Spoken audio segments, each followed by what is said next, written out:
L'un est l'auteur d'un ouvrage sur la citadelle d'Ajaccio et l'autre est le dernier commandant qui en a eu la charge durant 5 ans.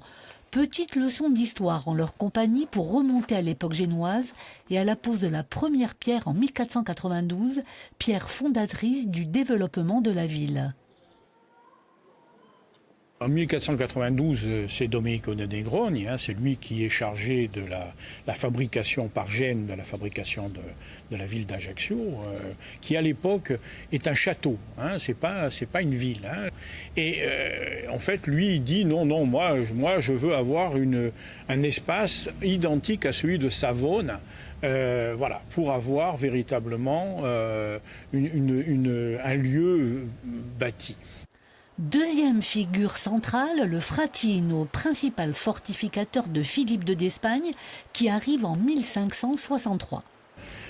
C'est le Fratino, c'est un des plus brillants fortificateurs de la Méditerranée, de Tunis à Perpignan, en passant par l'Espagne, par Alghero, etc., etc. Il fait véritablement des travaux un petit peu partout. Il vient, c'est lui qui dessine la citadelle d'Ajaccio, et c'est un deuxième personnage important pour la ville d'Ajaccio.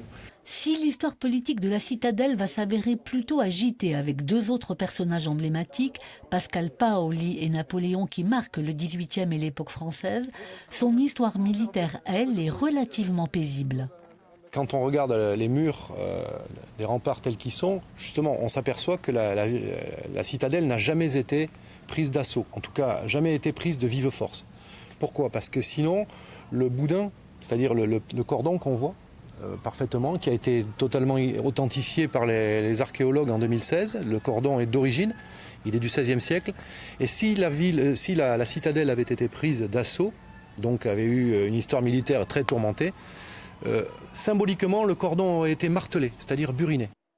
Les impressionnantes casemates nous rappellent le cantonnement du 173e régiment d'infanterie à Iodideli en 14-18, avant un dernier personnage central, Fred Scamarogne, qui s'est suicidé ici même le 19 mars 1943 pour ne rien livrer aux Italiens.